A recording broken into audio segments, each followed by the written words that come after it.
வேலவன் ஸ்டோர்ல என்ன வேணும்னு நினைக்கிறியோ எல்லாமே நீ வாங்கலாம். நம்ம பண்ற படங்களுக்கு எல்லாமே மேக்ஸிமம் இங்க தான் ஷாப்பிங் பண்ணியிருக்கேன் நான். Velavan stores, Usman road, T Nagar, Chennai மற்றும் தூத்துக்குடி.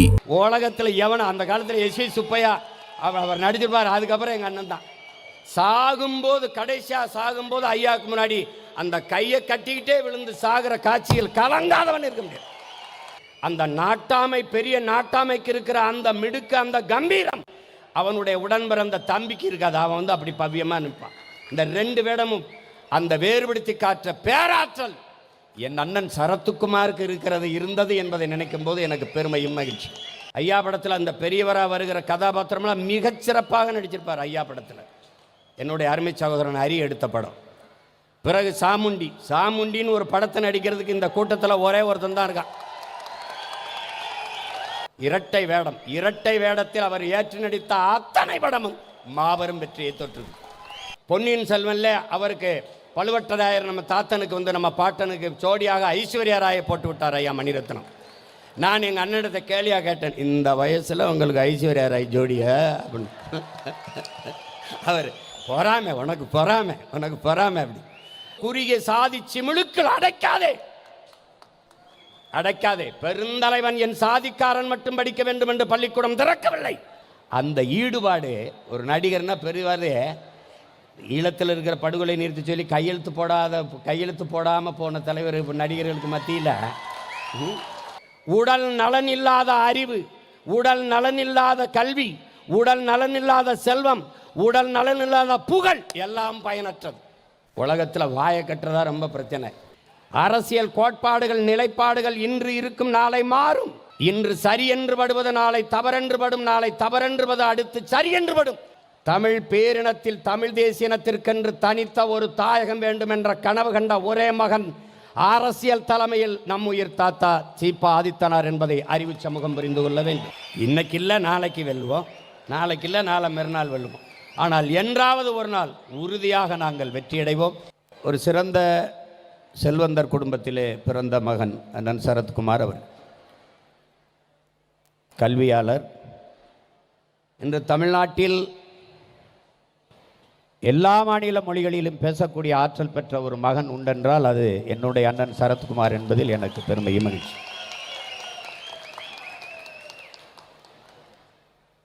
அரங்கை நிறைத்து அமர்ந்திருக்கிற என் அன்பு சொந்தங்களுக்கு முன்பு ஒன்றை பதிவு செய்ய விரும்புகிறேன். இந்த விழாவில் பங்கேற்க செல்கிற போது தமிழ்நாட்டில் இருக்கிற ஒரு நிலைப்பாடு, ஒரு கட்சியை சார்ந்து ஒருவர் இருந்தால் அவர் உறவினராக இருந்தாலும் அவரோடு பேசக்கூடாது. இப்படி ஒரு மனப்போக்கு, ஒரு மாண்பு இருக்கிறது. என் அண்ணன் ஒரு கொள்கையை ஏற்று ஒரு அரசியல் கட்சியை சார்ந்து இருக்கலாம். என்னுடைய மாமா ஒரு கொள்கையேற்று ஒரு அரசியல் கட்சியின் தலைவராக இருக்கலாம். என்னுடைய அன்பு சகோதரன் தனியரசு ஒரு கொள்கையேற்று ஒரு இயக்கத்தை நடத்தி கொண்டிருக்கலாம். நாங்கள் ஒரு கொள்கையை முன்வைத்து ஒரு அரசியல் இயக்கத்தை நடத்தி கொண்டிருக்கலாம்.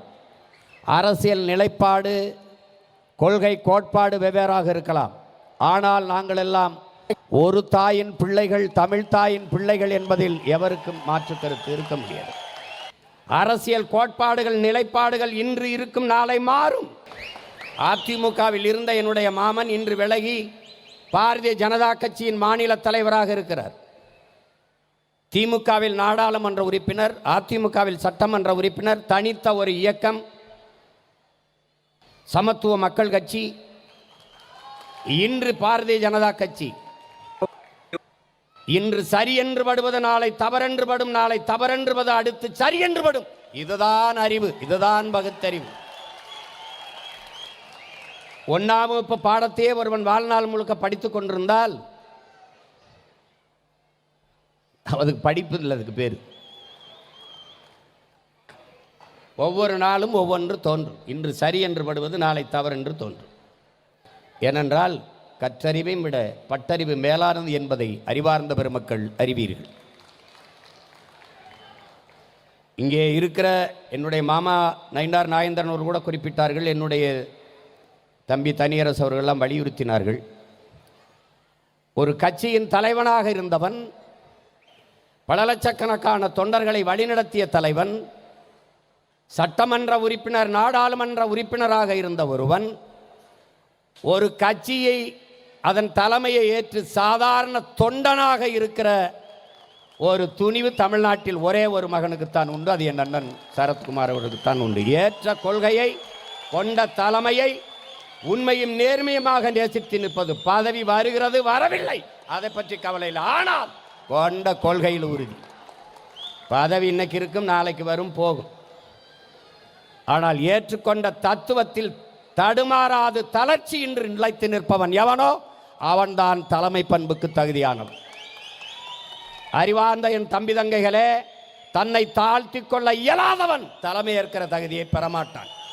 கைகட்டி வேலை செய்ய தயாராக இல்லாதவன் கட்டளையிடுகிற தகுதியை பெறமாட்டான். இதான் உலகெங்கும் இருக்கிற கோட்பாடு. இன்னைக்கு சாதாரண தொண்டனாக இருக்கிற சரத்குமார் நாளைக்கு சரித்திர பதிவு செய்கிற ஒரு தலைவனாக வர முடியும்.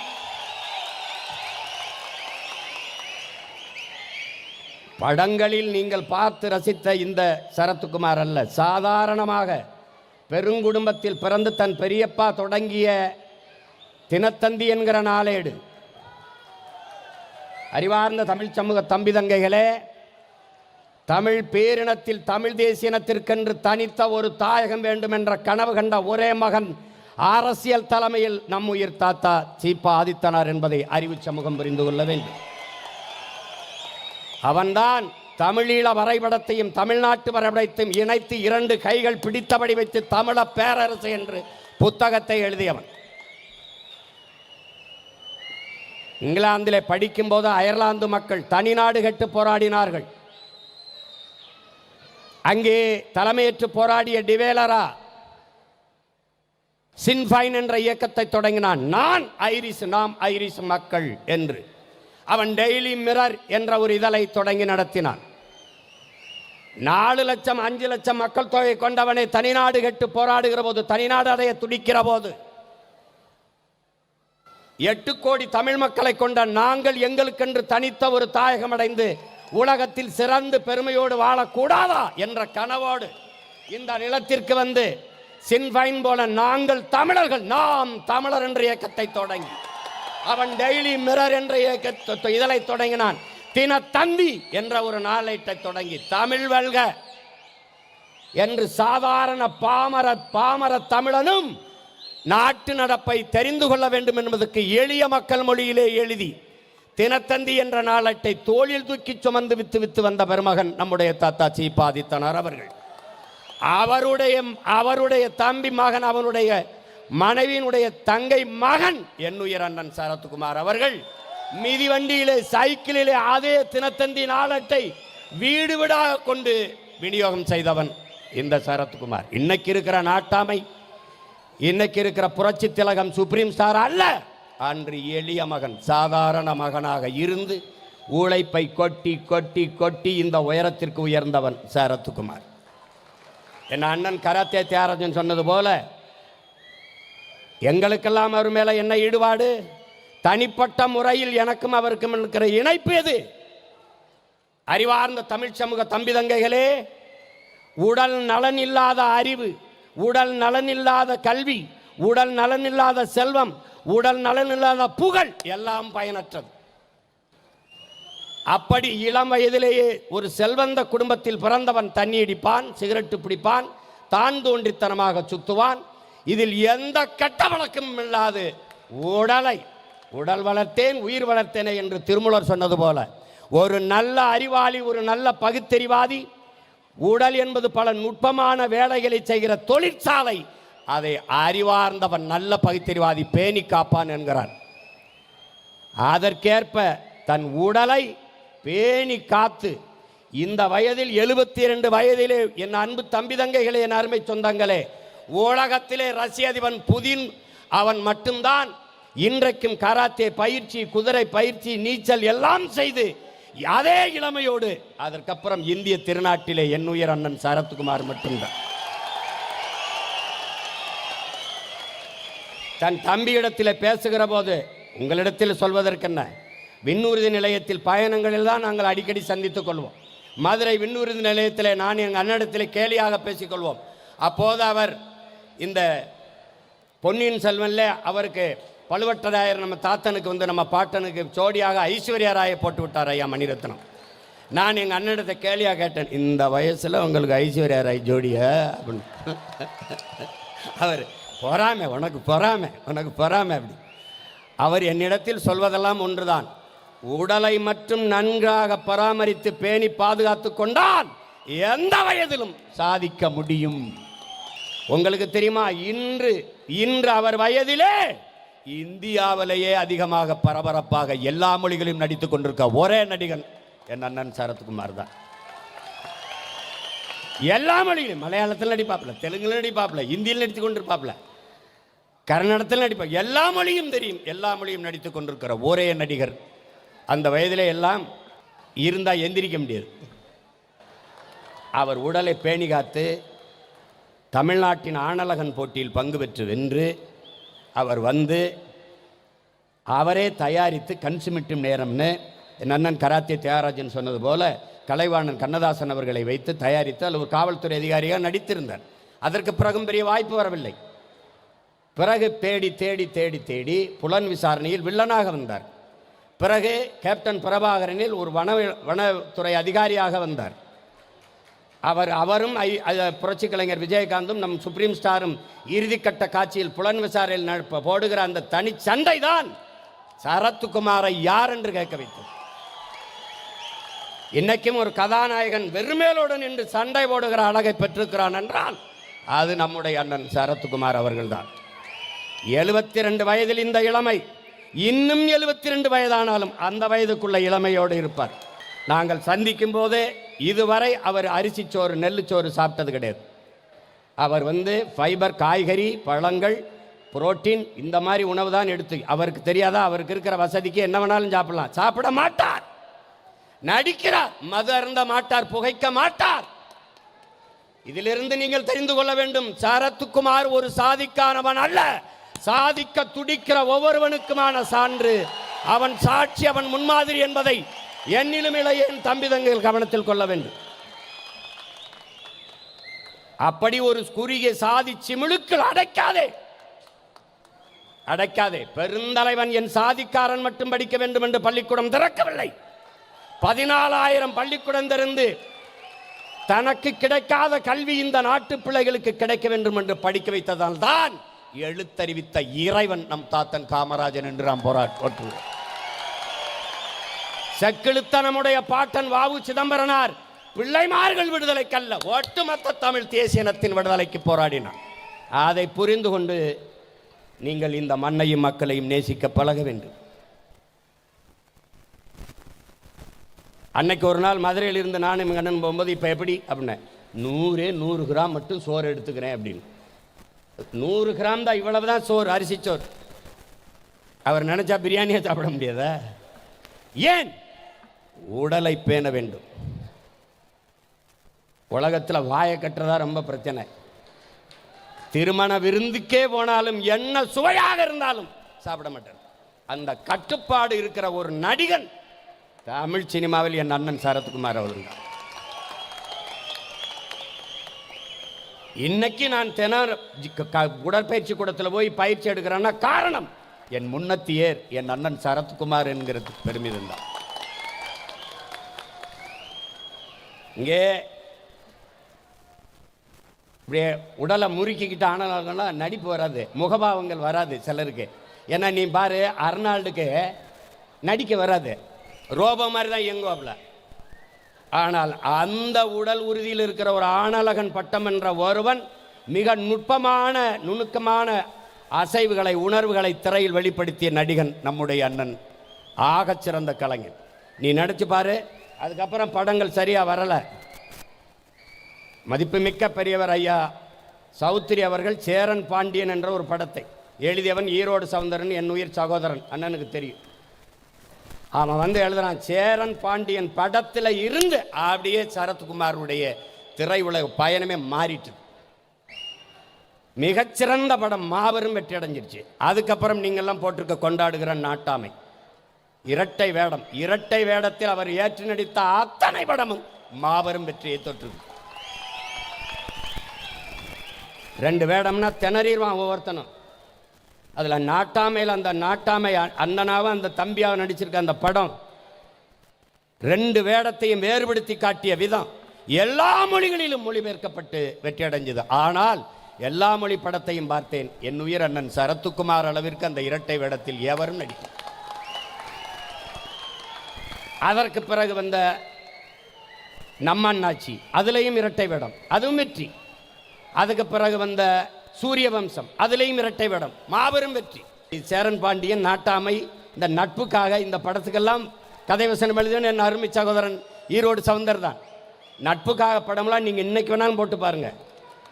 தன் ஐயாவிற்கு விசுவாசமாக இருக்கிற ஒரு வேலைக்காரனை உலகத்தில் எவனும், அந்த காலத்தில் எஸ்வி சுப்பையா அவர் நடிச்சிருப்பார். அதுக்கப்புறம் எங்கள் அண்ணன் தான் சாகும்போது, கடைசியாக சாகும்போது ஐயாவுக்கு முன்னாடி அந்த கையை கட்டிக்கிட்டே விழுந்து சாகிற காட்சியில் கலங்காதவன் இருக்க முடியாது, கலங்காதவன் இருக்க முடியாது. அந்த நாட்டாமை, பெரிய நாட்டாமைக்கு இருக்கிற அந்த மிடுக்கு, அந்த கம்பீரம் அவனுடைய உடன் பிறந்த தம்பிக்கு இருக்காது. அவன் வந்து அப்படி பவ்யமாக நிற்பான். இந்த 2 வேடமும் அந்த வேறுபடுத்தி காற்ற பேராற்றல் என் அண்ணன் சரத்குமாருக்கு இருக்கிறது, இருந்தது என்பதை நினைக்கும் போது எனக்கு பெருமையும் மகிழ்ச்சி. அதே மாதிரி தான் சூரிய வம்சம், அதே மாதிரி தான் ஐயா படத்தில். ஐயா படத்தில் அந்த பெரியவராக வருகிற கதாபாத்திரம்லாம் மிகச்சிறப்பாக நடிச்சிருப்பார். ஐயா படத்தில் என்னுடைய அருமை சகோதரன் ஹரி எடுத்த படம். பிறகு சாமுண்டின்னு ஒரு படத்தை நடிக்கிறதுக்கு இந்த கூட்டத்தில் ஒரே ஒருத்தன் தான் இருக்கான்.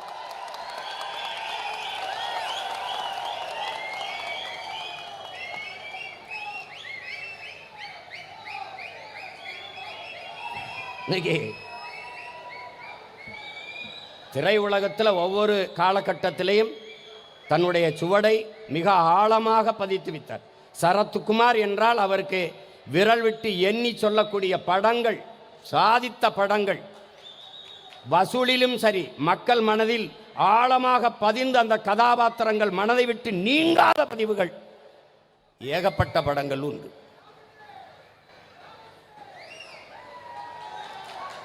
அதை அவர் திரையுலகிற்கு வந்ததில் அவர் சாதித்து காட்டினார் என்பது. அண்மையில் வந்த போர் தொழில் படம் கூட அவ்வளவு சிறப்பாக இருக்கும். அந்த படத்தில் அவர் எந்த கதாபாத்திரம் ஏற்றாரோ அந்த கதாபாத்திரத்துக்கு உயிர் கொடுப்பார். அதுதான் அவருடைய, அதற்கு காரணம் அவருடைய உடல் மொழி. அதனால் உங்களுக்கு தெரியும், நடிகர்னாவே தண்ணியை போடுவாங்க, சிகரெட்டை பிடிப்பாங்க அப்படின்னு. எந்த பழக்கமும் இல்லாத ஒரு சுத்த தங்கமான ஒரு அண்ணன் நம்முடைய அண்ணன் சரத்குமார் அவர்கள். ஆவா, நான் சேரன்னு எங்கள் அண்ணன் 3 பேர் உட்காந்து ஒரு தடவை பேசிட்டுருக்கோம்.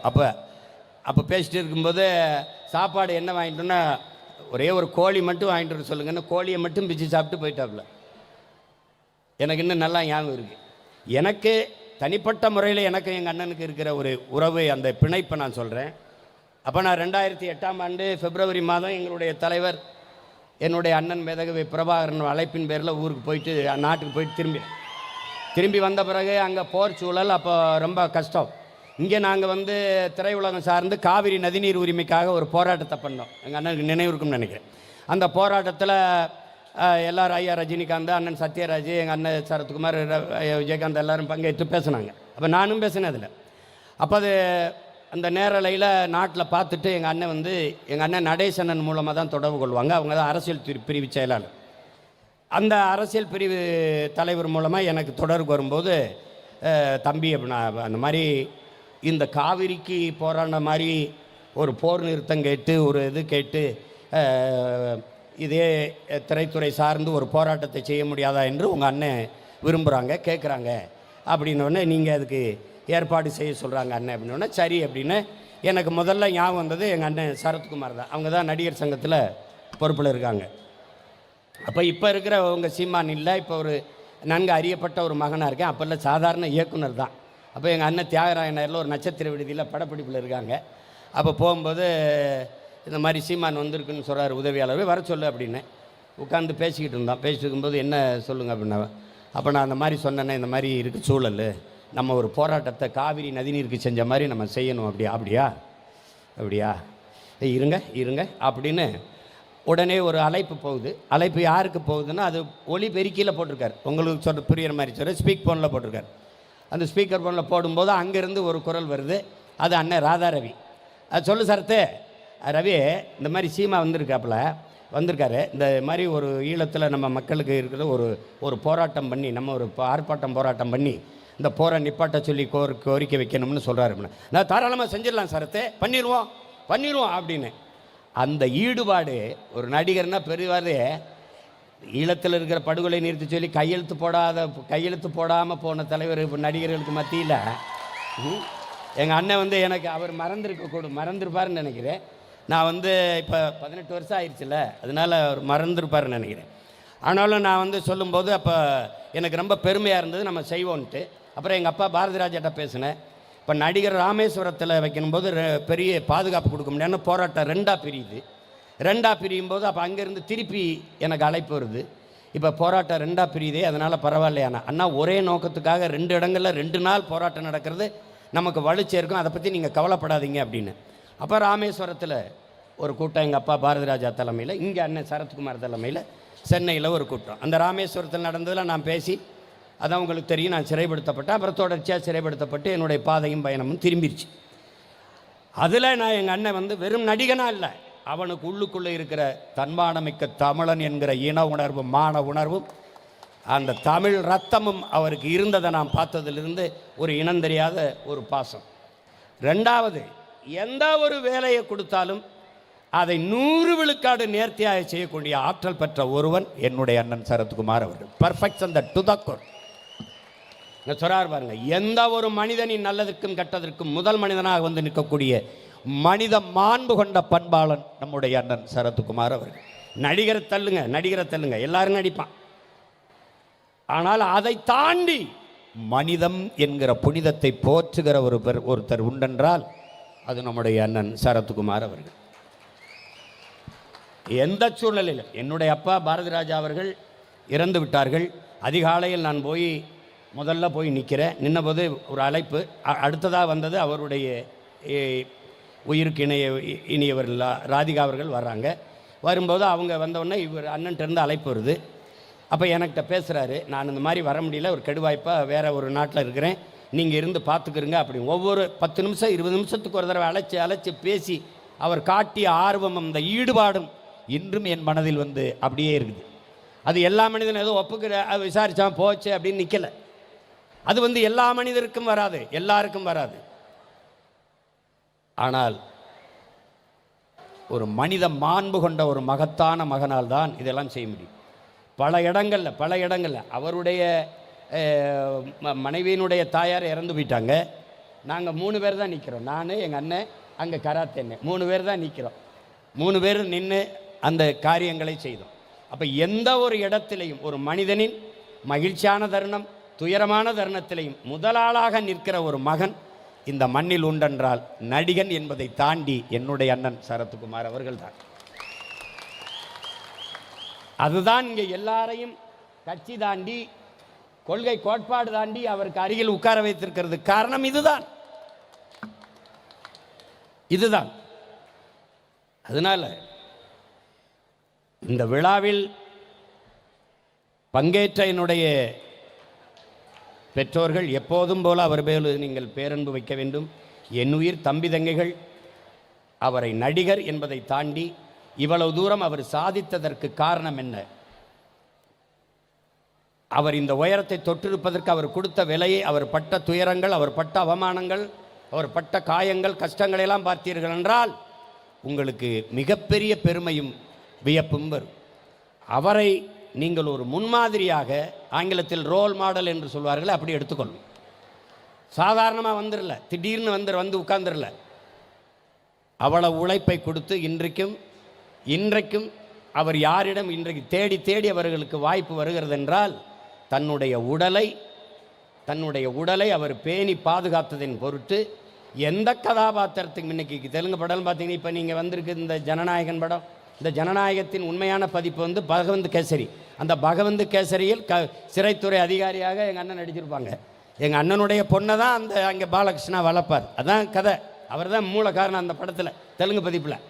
எல்லா மொழியிலையும் ஒருத்தன் சொல்கிறான், தமிழ்நாட்டிலே உங்கள் அண்ணன் தாங்க இந்தியாவிலே பிஸியாக 42 படம் நடிக்கிறாருங்க.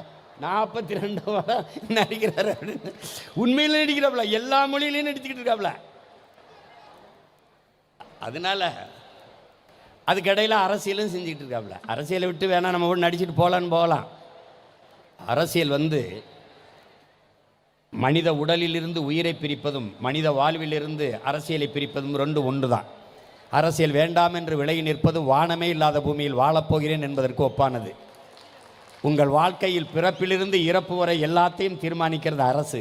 அந்த அரசை தீர்மானிக்கிறது அரசு இயல். அதனால தான் இந்த அரசு இயலை அறிவியல், புவியியல் போல, உயிரியல், வேதியியல் போல இது ஒரு வாழ்வியல் என்ற புரிதலோடு என் உயிர் தம்பி தங்கைகள் இந்த அரசியலை அணுக வேண்டும். வரிசையில் நின்று வாக்கு செலுத்துவதல்ல, வருங்கால தலைமுறைகளின் எதிர்காலத்தை தீர்மானிப்பது அரசியல் என்ற புரிதலோடு நீங்கள் வர வேண்டும். இங்கே விரும்பியவர்கள் எல்லாம், இங்கே பேசியவர்கள் எல்லாம் விரும்பியது போல எதிர்கால தமிழகத்திற்கு மிகச்சரியான ஒரு தலைமையும் ஆகச்சிறந்த ஆட்சியும் இந்த நிலத்தில் உருவாகும். அதை நீங்கள் நம்பிக்கையோடு இருங்கள். இது ஒன்றும் கடைசி தேர்தல் அல்ல, இதோட முடிந்து போவதும் அல்ல. நம்பிக்கை கொண்டவர்கள், நல்லவர்கள், நாட்டையும் மக்களையும் பேரன்பு கொண்டு நேசிக்கிற பெருமக்கள், பெரும் தலைவர்கள் எல்லாம் இங்கே இருந்திருக்கிறார்கள். இப்போ நாங்களெல்லாம் வெல்லலை, தேர்தலில் தான் தோற்றுக்கிறோம். ஆனால் கொள்கை கோட்பாட்டில் எங்களை விட உறுதியானவர்கள், வெற்றி கொண்டவர்கள் இந்த நிலத்தில் எவனும் இல்லை. இன்னைக்கு இல்லை நாளைக்கு வெல்லுவோம், நாளைக்கு இல்லை நாளை மறுநாள் வெல்லுவோம். ஆனால் என்றாவது ஒரு நாள் உறுதியாக நாங்கள் வெற்றியடைவோம். ஏனென்றால் சரியானது வென்றே தீரும் என்கிறான் சேகுவேரா. சரியானதின் பக்கம் நிற்கிற உங்கள் பிள்ளைகள் நாங்கள் வென்றே தீருவோம். சரித்திரத்தில் தனக்கென்று பல பக்கங்களை நிறைத்திருக்கிற சரித்திர நாயகன் என்னுயிர் அண்ணன் சரத்குமார் அவர்கள் தமிழ் திரையுலக வரலாறாக இருந்தாலும், தமிழ் தேசியனத்தின் அரசியல் வரலாறாக இருந்தாலும் அவருடைய பக்கங்களை எவரும் மறைக்க முடியாது, மறுக்க முடியாது என்பதை மகிழ்வோடு இந்த மன்றத்திலே தெரிவிக்கிறேன்.